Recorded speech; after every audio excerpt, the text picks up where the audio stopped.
हाँ हाँ हो जाए, तू चिंता मत कर, तोर काम हो जाए। अरे नहीं आग साला कब्ब से मुँहे ठोक ठाक कैले बा। डॉन भाई नमस्ते। नमस्ते। मालिक ये कौन है? हमरो शौक लगता, डॉन कौन भिखारी ज्यादा लगता। हमारे पैसा लगता मालिक। सारा चिंगी चोन डोन बा, धान गेहूं चुरावत हुई। एकरे बस के बात नहीं है कि हम बच के कार करी। चलो यहाँ से।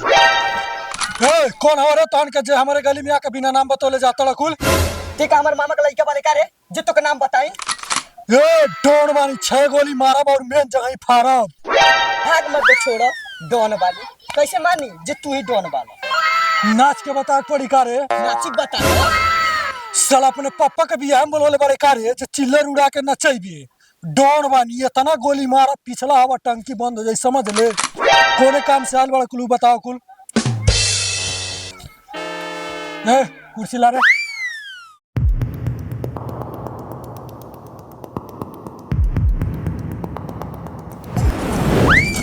ले मालिक साफ हो गई।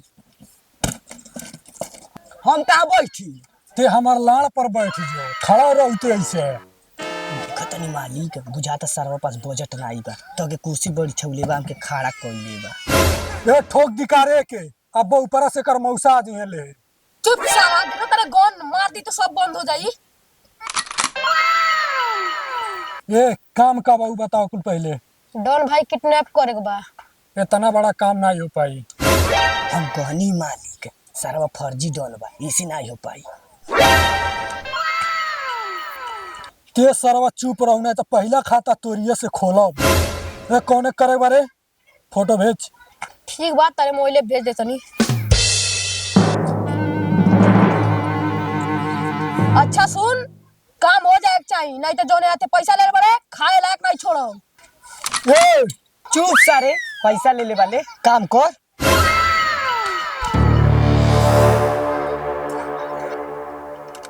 अच्छा सुन, किडनैप केन कइल जाला रे? भाग सारे लोला। बहुत भाई ते दुनिया के पहला डॉन बाले जे किडनैप करे ना हो तो हमार बात सुन। रात चलो नहीं आ धीरे से उठा के बोरा में भरल जाई और धीरे से चल दे पे। बस हाँ तो ठीक बा, चला कुली। हाँ भाई, तो निरात हो जाए दो तब चलो जाई। दरोगा जी नमस्ते। नमस्ते विधायक जी। उठ रहे सर, बात खड़ा रहो, बैठे विधायक जी। धन्यवाद बा का विधायक जी। कल हमारे घरे एगो आदमी लला किडनैप करे के धमकी दे के गइला। ओकर इतना हिम्मत रहुआ धमकी देता कौन रहल? हमके नहीं पता बा। जाना कि नहीं साहब, सूर्या बाचा उस जो चार मिले के घूमक चा कहाँ मिली हूँ। जाना कि साहब खिया गेम बा, ओकर खातिर खाना लेके जाला हुआ वाला आई। अब खाना नहीं, सूरज यादव के डंडा खाई। आओ बेटा, तोरा इंतजार बा। ठीक बा दरोगा जी, चल तनी। ठीक बा विधायक जी, चली।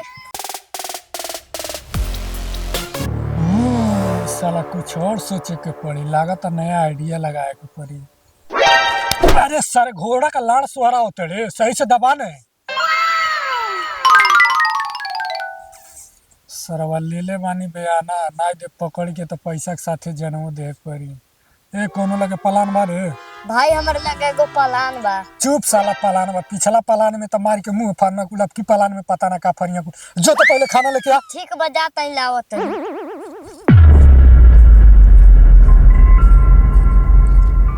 कुछ तो सोचे के पड़ी, सोच सूरजा सोच।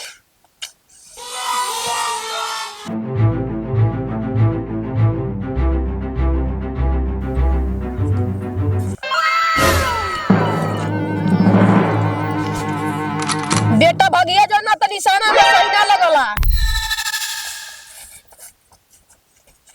दरोगा जी छोड़ दी हमके। ठीक बा, हम छोड़ दे तो के एक काम करे पड़ी। कुछ भी करब साहब, आपके मौगियों की देखभाल करब साहब। हट साला, मोगी बकरा हम बानी, महीना में 17 को छुट्टी लेनी। 18 हवा हमार रही। बोलबे ज्यादा। नहीं साहब छोड़ दी। ठीक बा, मैंने बॉस के पकड़ा दे। नहीं साहब हम नहीं बताई। काहे रे? बॉस के चलते रोज बिरयानी खाए के मिलेला। सोच ले पैसा मिली कितना साहब? 18,000। चले ना साहब, हमें पकड़ के लाई का। नहीं रे, तू आगे आगे चल, हम पीछे पीछे आओ तनी। ठीक बात जो हम पीछे से आओ तुम।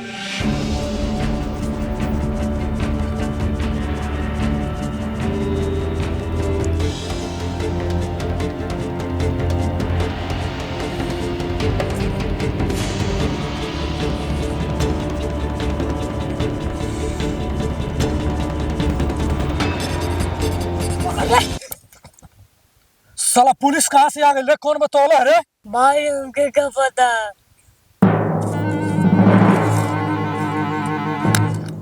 साहब हमार पैसवा काल मिल जाई। साला हमसे गद्दारी तो के हम छोड़ब ना। जा पहले लार चाट के आवा तब फिर देखिए हमके। बहुत दिन से बचत रह लेते।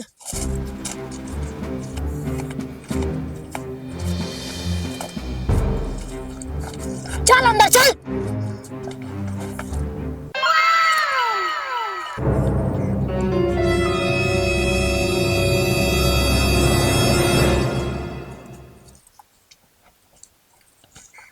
लाई बतानी डंटवा।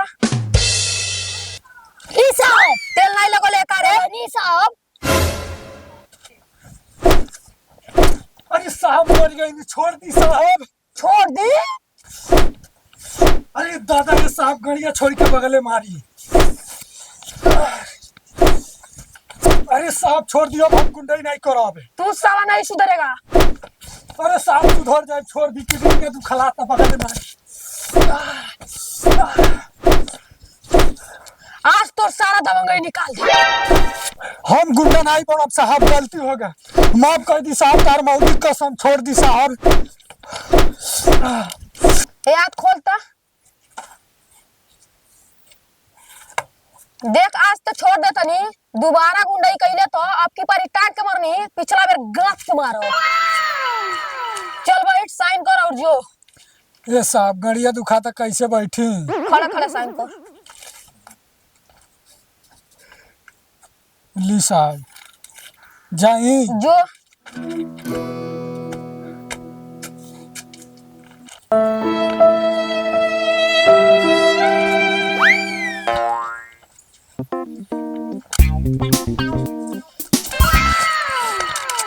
टाइम पसवा कहाँ मरे? भाई वो तो कहीं गायब बा। हम के वो जिंदा चाहे कोनो भी हाल में, हमसे धोखा कैले बा, जा कुल जल्दी पकड़ के लावा कुल। अगर कोनो खाली हाथ आइल तो बंदूक के सारा गोली ओकरे गाड़ी में उतार देंगे, जा कुल जल्दी। जी साहब।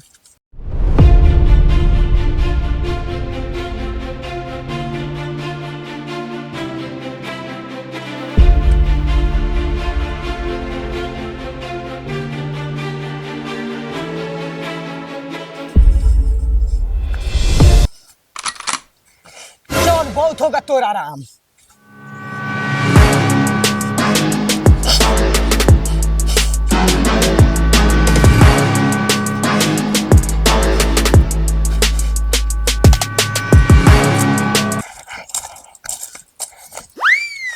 साला हमसे गद्दारी। भाई माफ कर दो भाई। माफी हमारे डायरी में ना लिखल बा। साला हमसे गद्दारी पैसा खातिर। जैसे सुबह हो तो सूर्य निकल जाला, अंधेरा हो चंद्रमा, वैसे ही गद्दारी करे वाला की डॉन निकल जाला। और तो थोड़ा भी नहीं सोचले कि कैसे दुश्मनी लेता रे। भाई हमके माफ कर दो, दोबारा गलती नहीं हुई। धोखा देहे वाला के मौका ना, सीधा गोली मारे।